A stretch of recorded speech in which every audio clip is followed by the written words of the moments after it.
नेमके प्रश्न काय आहे, म्हणजे रस्त्यावर येऊन फक्त नारेबाजी करणे किंवा एखाद्या प्रोजेक्ट ऑफिसरला आतमध्ये बंद करणे आपल्या मागण्यांसाठी किंवा जेवणासाठी किंवा पुस्तकासाठी, इथपर्यंतच आपलं जे आंदोलन आहे ते सीमित राहू नये. तर नेमके जे प्रश्न आहेत त्या नेमक्या प्रश्नाला आजच्या पिढीने समजून घ्यावं, त्याच्यावर मंथन करावं, चिंतन करावं आणि पुढे भविष्यामध्ये कसं समाजशील होता येईल, कसं समाजाच्या मुख्य धारेमध्ये आपल्याला आपल्या पुढच्या पिढीला नेता येईल आपल्या सोबतीने, याचा विचार व्हावा. म्हणून आम्ही आमचा जास्तीत जास्त विश्वास होता की विद्यार्थी याला फार प्रतिसाद देतील. आम्ही आज 2-3 वसतिगृहात पण गेलो होतो, मुलींच्या वसतिगृहात पण गेलो होतो. पण दुर्दैवानं असं म्हणावं लागतं की आपल्या प्रादेशिक उपायुक्त RD अत्रा आलेले आहेत, त्यांचं पण स्वागत आहे, त्यांनी मंचावर यावं. काल आम्ही वसतिगृहात पण गेलो होतो, मुलींच्या वसतिगृहात गेलो होतो. महेंद्र विकेंनी त्या मुलांच्या वसतिगृहामध्ये पण निरोप सोडला होता. आणि अपेक्षा अशी आहे की आमचे पोट आता भरलेले आहेत. प्रशांत मेडमला किंवा राजेंद्र मरोसकुल्लेला किंवा निलाकांत कुलकर्णीला RD अत्राला ही गरज नाही आता, कारण आम्हाला भरपूर आमच्या पोटापुरतं मिळतं. पण आमच्या पोटापुरतं मिळतं म्हणून आम्ही दुसऱ्याचाच विचार, आमच्या भावाचा विचार, आमच्या येणाऱ्या पिढीचा विचार करणं हे आमचं दायित्व आहे संघटना म्हणून किंवा एक सामाजिक माणूस म्हणून, समाजामध्ये वावरणारा, त्या पर्टिक्युलर कम्युनिटीमध्ये जन्म घेणारा माणूस म्हणून आमचं हे दायित्व आहे. हे दायित्व आम्ही आज ओळखलं पाहिजे. जरी या पिढीला त्याची जाणीव नसेल किंवा त्याची झड नसेल, कारण आता आपली आदिवासीची दुसरी-तिसरी पिढी आहे डॉक्टर, दुसरीच पिढी आहे जी नोकरीमध्ये आहे. जवळपास आता जेमतेम आपण कमवायला लागलो आहोत, जेमतेम आपण सुखमय जीवन जगायला लागलो आहोत, समाधानाचं जीवन जगायला लागलो आहोत, गावकुसापासून बाहेर आलो आहोत, समाजाच्या मुख्य प्रवाहात शहरात आलो आहोत. जीवन काय आहे, जीवनाची गतिमान काय आहे, विज्ञान काय आहे, ज्ञान काय आहे, याची जाणीव जेमतेम आपल्याला आता व्हायला लागली आहे.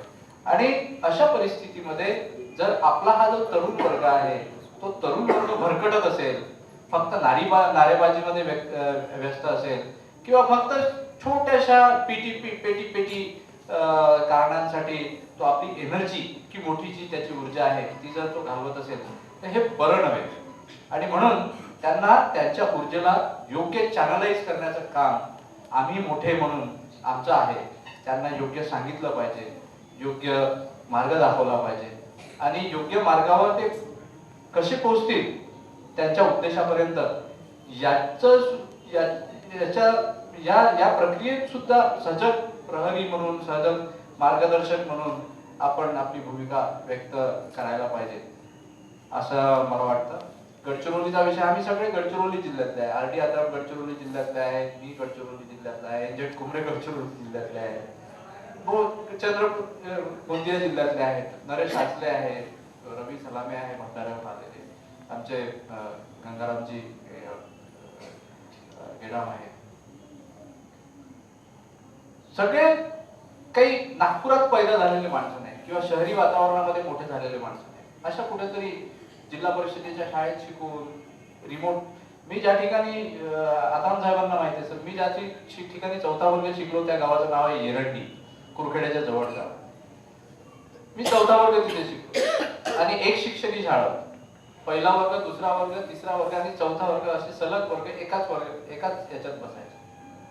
तशा परिस्थितीमध्ये जर शिक्षण होत असेल आणि आजची परिस्थिती इतकी कॉन्ट्ररी आहे, आज इतका बदल झालेला आहे. 8व्या वर्गापर्यंत सर्व शिक्षा अभियान आहे, पुस्तकं फुकट मिळतात, भत्ता मिळतो, हे मिळतो, ते मिळतो, बरंच काही बदललेलं आहे. पूर्वीच्या काही तसं नव्हतं.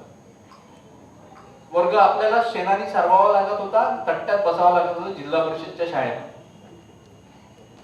कधी कधी 5-6 महिने शिक्षकच येत नव्हता. जस्टिस रोहितनी ज्या गोष्टीचा उल्लेख केला की 1989 ला ते सेशन्स कोर्टाच्या उद्घाटनासाठी तिथे गेले होते, त्याच वेळी मी 12व्या वर्गात होतो आणि मी मोयाबीन पेठाला गेलो होतो. तिथे माझा एक तिमा कोरेटी नावाचा, जर कोणी ओळखत असतील गडचिरोलीचे गोंदियाचे. माझा एक माझ्या वडिलांनी शिकवलेला वसतिगृहात विद्यार्थी, तो मला भाऊ मानायचा, मी त्याला भाऊ मानायचा. मी त्याच्याकडे गेलो होतो. तो MPW वर्कर मोयाबीन पेठा. आणि त्या गावामध्ये ही जी नक्षलवादी मुवमेंट आहे ही इतकी पीक मध्ये होती की अक्षरशः रात्री दिवसा पोलिसांचा दूर दूर पर्यंत त्या काळात थांगपत्ता नव्हता.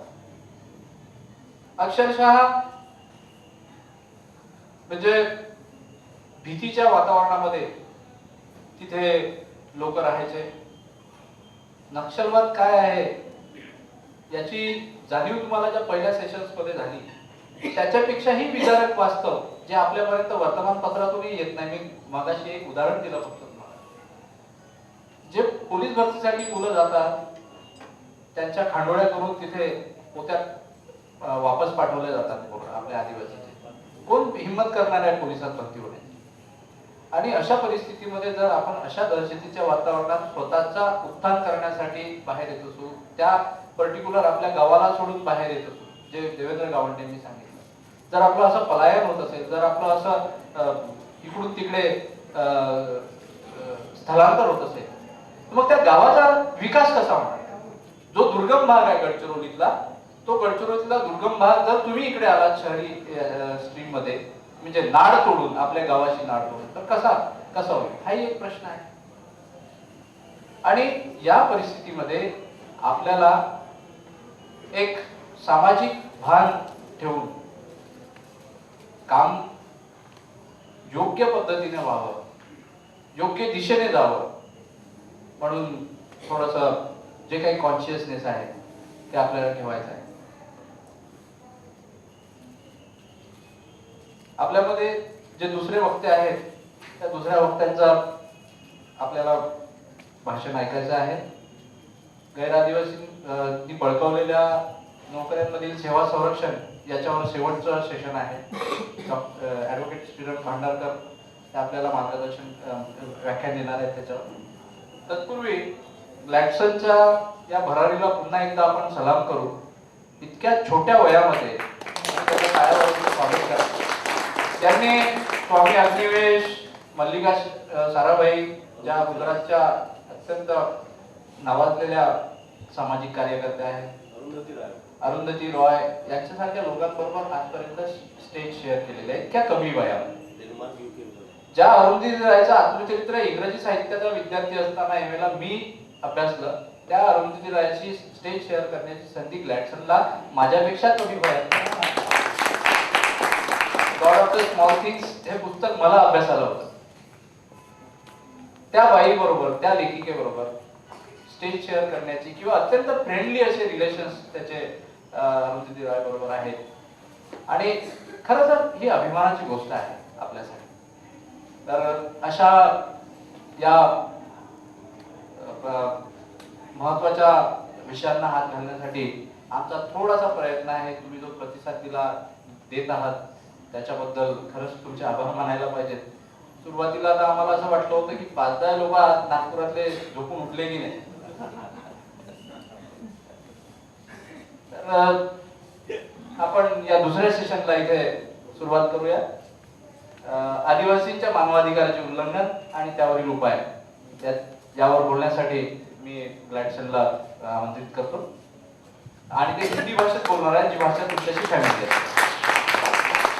धन्यवाद राजेंद्र जी. मंचा सेन ऑर्गेनाइजेशन फॉर ट्राइबल राइट्स के सभी सदस्यगण और उनके नेतागण, सबको मेरे तरफ से जोहार.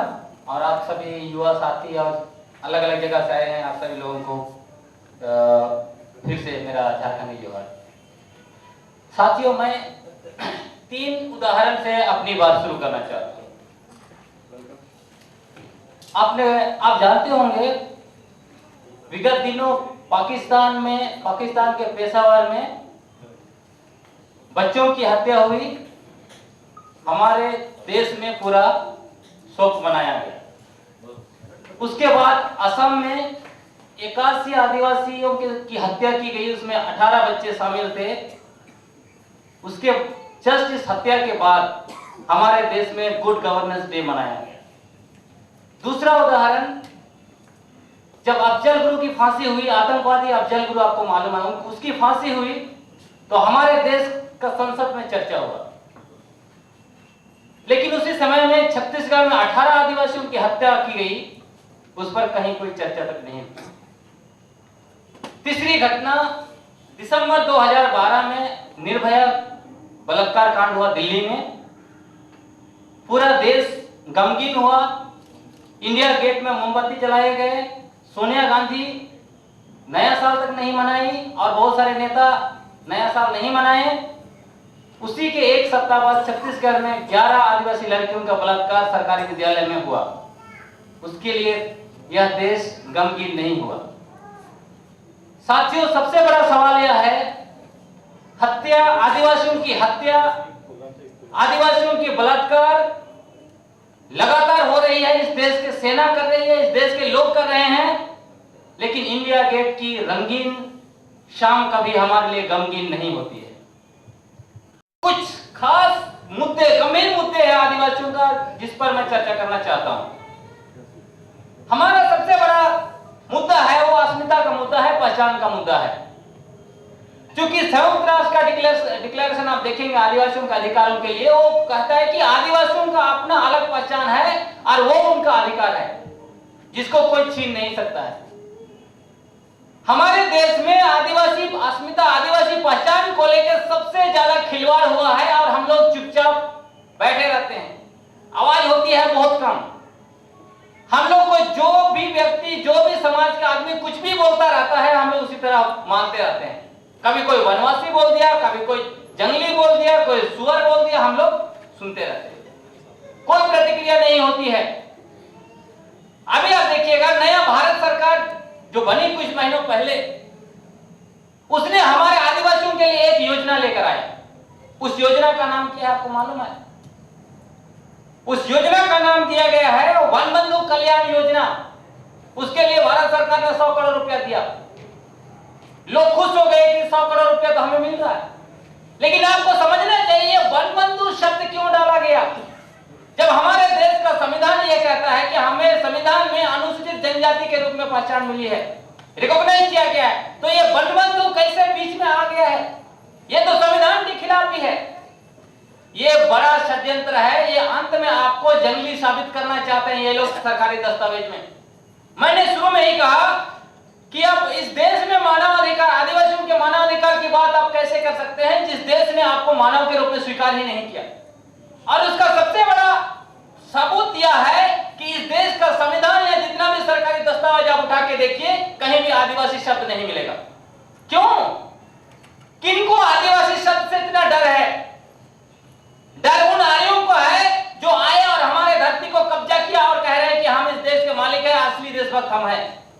इसीलिए वो चाहते हैं कि हम जितना जल्दी से जल्दी आदिवासी शब्द को छोड़ दें, आदिवासी शब्द को गाली मान लें, उसको बुरा समझ लें। हमारे लोग, बहुत सारे लोग इस देश में आदिवासी लोग आदिवासी कहलाना नहीं चाहता है, अपना भाषा नहीं बोलना चाहता है, अपना सरनेम उपयोग नहीं करना चाहता है, दिखाना नहीं चाहता है कि हम आदिवासी हैं। अगर रिजर्वेशन खत्म कर दिया जाए तो बहुत सारे लोग बोलेंगे नहीं मैं आदिवासी हूं। क्यों? क्योंकि उनको आदिवासी शब्द का असली मतलब नहीं बताया गया है, उसका जो है कि गलत मतलब बताया गया है। हमें इतिहास देखना पड़ेगा क्या हुआ हमारे साथ में। जब ये आर्य लोग आए तो उन्होंने, आज याद रखिएगा, हमारा लड़ाई हमेशा जो है कि तीर और कमान से चला।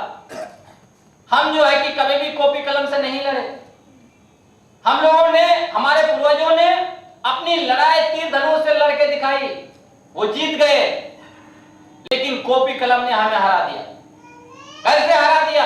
जब ये आर्य लोग आए तो आर्य साहित्यकारों ने, आर्य इतिहासकारों ने, कवियों ने क्या लिखा हमारे बारे में? उन्होंने लिखा आदिवासी का मतलब जंगली, सुअर, शैतान, असुर, कुछ अच्छे चीज लिखे गए हमारे बारे में? नहीं लिखा गया। और इस तरह से हमें मानसिक रूप से गुलाम बना दिया गया, हम लोगों ने स्वीकार कर लिया। और इसीलिए हमें हीन भावना महसूस होती है आदिवासी कहलाना। तो हमें बताना पड़ेगा आदिवासी का असली मतलब क्या है। आदिवासी का असली मतलब है आदिकाल से रहने वाले लोग। पिछला सेशन में हमारे पत्रकार ने कहा ही, इतिहास कि हम ही इस देश के आदिवासी मूलवासी हैं, तो हमें आदिवासी कहलाने में शर्म आनी चाहिए, हमें गर्व महसूस होना चाहिए। दूसरे लोग आए, हमारा जंगल जमीन सब कुछ लूटा और वो गर्व से कह रहे हैं कि हम इस देश के असली निवासी हैं, और हम शर्म महसूस कर रहे हैं, घर के पीछे छुप रहे हैं, आदिवासी कहलाना नहीं चाह रहे हैं। कोई एसटी कहते हैं, कोई कुछ कहते हैं। तो पहली बार जो है कि आर्यों ने हमारा पहचान के साथ खिलवाड़ किया। उसके बाद मुगल आए, तो उन्होंने क्या किया? उन्होंने हमें जंगली से ज्यादा कुछ समझा नहीं, आदिवासी ये जंगली लोग हैं। उसके बाद अंग्रेज आए, अंग्रेज लोगों ने ट्राइब शब्द दिया। हमें आज ये ट्राइबल शब्द का भी विरोध करना चाहिए, मांग करना चाहिए। मैंने कांग्रेस के बड़े सीनियर लीडर दिग्विजय सिंह के साथ कई बार उनको मैंने कहा कि आप जो है कि आदिवासी शब्द संविधान में डालिए। वो कहते हैं कि नहीं, बदलाव लाना पड़ेगा, संविधान में आपने इतना चेंज किया है, एक बार आदिवासियों के हक के लिए चेंज करो। क्योंकि शेड्यूल्ड ट्राइब का मतलब आपको मालूम है क्या है? ट्राइबल एक गाली शब्द है। कैसे ट्राइबल शब्द यूज किया गया? ये जो गोरे अमेरिकन और यूरोपियन जब ये अफ्रीका गए तो वहां पे काले लोगों के लिए उन्होंने ये ट्राइबल शब्द का उपयोग किया। वो उनको अपने से नीच समझते थे काले लोगों को, और जब अंग्रेज जब हमारे देश में आए उनको लगा अफ्रीकन जैसे ही ये जो है कि घटिया लोग हैं, सबसे गिरे हुए लोग हैं, उन्होंने ट्राइबल शब्द का यूज किया। ट्राइबल शब्द का उपयोग करना हमारे लिए गाली से ज्यादा कुछ भी नहीं है। हमें पूरे देश में मांग करना चाहिए, हमें गाली देना बंद करो, आदिवासी शब्द लिखो, और जो आपको वन बंधु या फिर आपको वनवासी वगैरह कहते हैं, सभी को उनके मुंह पे जवाब देना पड़ेगा। ऐसा नहीं चल सकता ज्यादा दिनों तक। और अंग्रेजों ने क्या किया आपको मालूम है? उन्होंने विशेष कानून हमारे लिए बनाए। क्या कानून बनाया? आदिवासियों को क्रिमिनल घोषित कर दिया, ट्राइबल क्रिमिनल एक्ट 1871। आज भी उस कानून का जो है कि दुरुपयोग हो रहा है। कानून नहीं है, लेकिन आज भी आप चले जाइए, महाराष्ट्र का कुछ इलाका आपको पता ही होगा, आप चले जाइए तमिलनाडु का कुछ इलाका, आदिवासियों को आज भी अपराधी कहा जाता है। कुछ भी घटना हुआ, पुलिस आती है, उनको पकड़ के ले जाते हैं। उस समय में जब अंग्रेजों ने कानून बनाया, इस कानून की वजह से 127 आदिवासी समुदाय, जिसमें टोटल जनसंख्या था 1,30,00,000 आदिवासियों को अपराधी घोषित किया गया। आप जैसा एजेड जो 18 साल से ऊपर है, आपको हर सप्ताह थाना में जाकर रिपोर्ट करना पड़ेगा आप कहां हैं, और कुछ भी घटना हुआ आपको पुलिस पकड़ के किसी को भी ले जाएंगे, जांच वांच कुछ नहीं होगा। सोचिए कितना हमारे साथ बेईमानी की गई। जब भारत देश आजाद हुआ, फिर वही हुआ, संविधान में अनुसूचित जनजाति डाल दिया। उसके बाद लगातार गांधी, आप देखिए गांधी ने क्या कहा, उन्होंने भी आदिवासी शब्द का उपयोग नहीं। गिरिजन क्या मतलब हुआ? लगातार आज की तारीख में क्या उपयोग हो रहा है? पुलिस कहती है ये लोग नक्सली हैं, आपका काला फेस, आप जंगल में है, आप नक्सली हैं। आरएसएस वाले और बाकी वाले कह रहे हैं, माफ कीजिएगा आप में से कोई होंगे उनके सदस्य, मुझे कोई लेना देना नहीं, लेकिन हमें गाली देने का, आप कोई भी हो, आरएसएस राइट विंग गाली नहीं दे सकते। हमने किसी ब्राह्मण को कुछ गाली नहीं दिया, अपर कास्ट वालों को नहीं कहा, किसी यादव को नहीं कहा आपका फलाना। तो कौन होता है इस देश में जो आदिवासियों को कभी वनवासी बोलेगा, कभी जो है कि जंगली बोलेगा, कभी सुअर बोलेगा, कभी असुर बोलेगा? ये किसने उनको अधिकार देके रखा है? हमारे साथ, हमारा अस्मिता के साथ ही क्यों खिलवाड़ होना चाहिए इस देश में? तो ये एक बड़ा सवाल है। इसलिए हमें अब नए तरीके से इस देश में आंदोलन करना पड़ेगा कि गर्व से कहो हम आदिवासी है, और आदिवासियों को गाली देना बंद करो। जितना सारा आरएसएस, इतना सारा वनवासी कल्याण केंद्र, क्या हम जंगली हैं?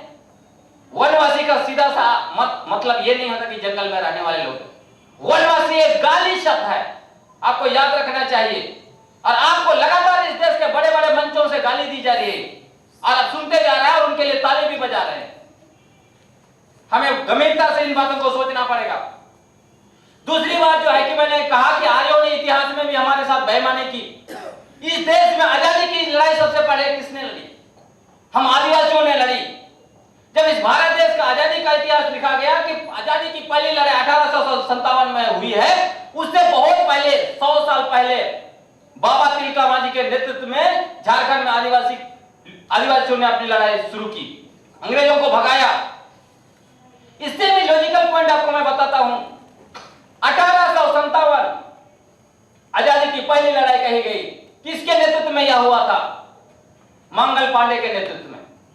उसी से जस्ट 2 साल पहले 1855 में झारखंड के सिद्धू कान्हू के नेतृत्व में इतनी बड़ी लड़ाई लड़ी गई अंग्रेजों के खिलाफ में। उन दोनों को जो फांसी पे चढ़ाया गया, क्या ये आजादी की लड़ाई नहीं थी? लॉजिकल क्वेश्चन ये है, अगर ये सिंधु कानू वाली लड़ाई कोई पांडे, कोई मिश्रा या कोई तीसरा करता तो क्या आजादी की पहली लड़ाई नहीं कही जाती इस देश में? क्या मंगल पांडे वाले 1857 की लड़ाई का नेतृत्व कोई आदिवासी करता तो वो इतिहास में रहता क्या? मैंने हिस्ट्री डिपार्टमेंट के एचओडी एक प्रोग्राम में थे, मैंने ये सवाल उनसे पूछा, क्या है ये बताइए आप, क्यों 1857, क्योंकि मंगल पांडे ने नेतृत्व किया इसलिए वो आजादी की पहली लड़ाई हो जाती है, और उसे जस्ट 2 साल पहले इतना बड़ा आंदोलन होता है जिसमें हमारे 4 लोगों को फांसी की सजा दी जाती है, वो आजादी का पहली लड़ाई नहीं होती। तो कहने का मतलब है कि हमारे साथ चारों तरफ से बेईमानी की गई है, जिसको हमें ऑन रिकॉर्ड बात करना पड़ेगा, लोगों को बताना पड़ेगा कि आपने कहां बेईमानी की हमारे साथ। दूसरा मसला जो मैं बात करना चाहता हूं आपसे, वो है विकास का, विकास बनाम विस्थापन। क्योंकि ये जो विकास और विस्थापन की लड़ाई में सबसे ज्यादा जो है कि भुगत रहे हैं, हम लोग भुगत रहे हैं। प्लानिंग कमीशन का दस्तावेज कहता है कि इस देश में 60 लाख लोग जो है विस्थापित हुए या प्रभावित हुए। अब इसमें जो है कि अभी एक डेटा आई है, वो कह रही है कि 47% जो है वो आदिवासी थे जो विस्थापित हुए, उसमें से 47% लोग आदिवासी थे या विस्थापित हुए, प्रभावित हुए। अब सवाल यह है कि इसमें से इनका पुनर्वास भी नहीं हुआ, सिर्फ 25% लोगों का किसी तरह का पुनर्वास हुआ, बाकी लोगों को छोड़ दिया गया। आज पूरा जगह पे आप जब विकास बनाम विस्थापन की चर्चा हो रही है देश में, तो आपको पता चलेगा, आप देखेंगे हमेशा कहा जाए कि आदिवासी विकास विरोधी है, और वो लोग ऐसे कह रहे हैं जिन लोगों ने अपना 1 इंच जमीन नहीं दिया है। अगर मैं झारखंड का बोलूं तो हम झारखंड में कम से कम 25 लाख एकड़ जमीन दे चुके हैं विकास के लिए। इस देश का कौन विकास विरोधी है और कौन विकास का समर्थक है? जब हमारे खेत खलिहान को उजाड़ कर वहां पे सिंचाई परियोजना बनाया गया, तो सवाल यह है कि हमारे खेतों में पानी, सिंचाई परियोजना का पानी क्यों नहीं पहुंच रहा है, और ये पानी टाटा कंपनी को क्यों मिल रही है? ये पानी जो है कि रिलायंस को क्यों मिल रही है?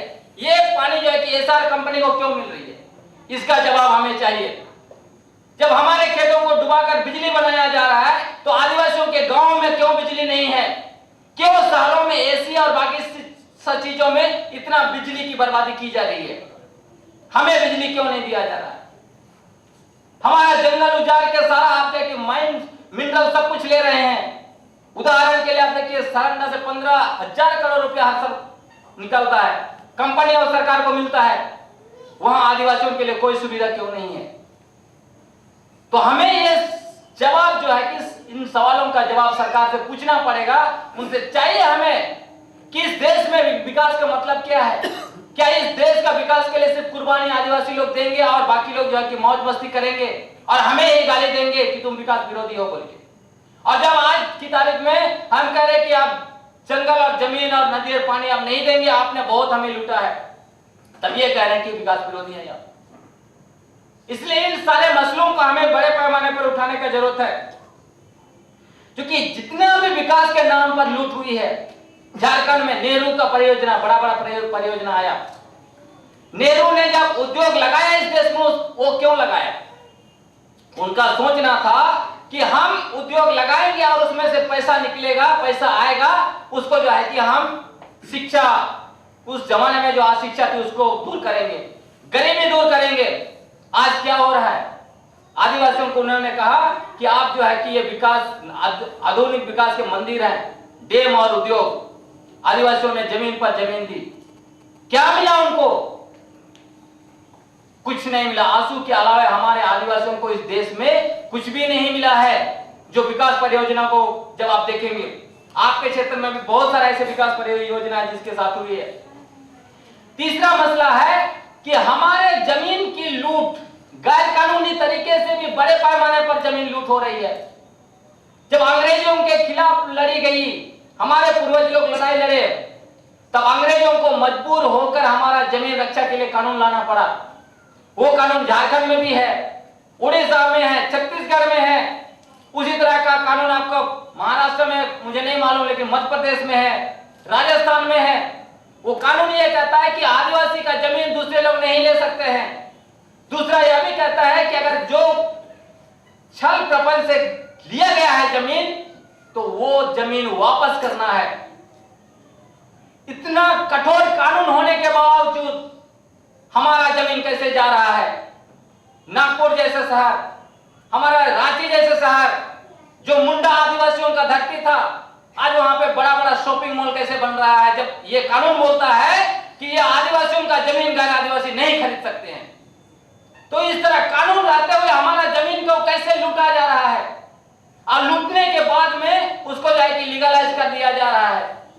ये सारा खेल जो है कि पूरे देश में हमारा विकास के नाम से जमीन लूट रहे हैं, विकास के नाम पे आपका जंगल, जमीन, नदी, पानी, पहाड़ सब लूट रहे हैं, और जो बचा खुचा हमारा खेती का जमीन है, दूसरे लोग दूसरे जगह से नौकरी करने जाते हैं, वहां परियोजना लगती है, नौकरी करने जाते हैं, और वहां पे हमारा बचा खुचा जमीन को गैर कानूनी तरीके से लूटते हैं, घर बनाते हैं और हमें खदेड़ देते हैं।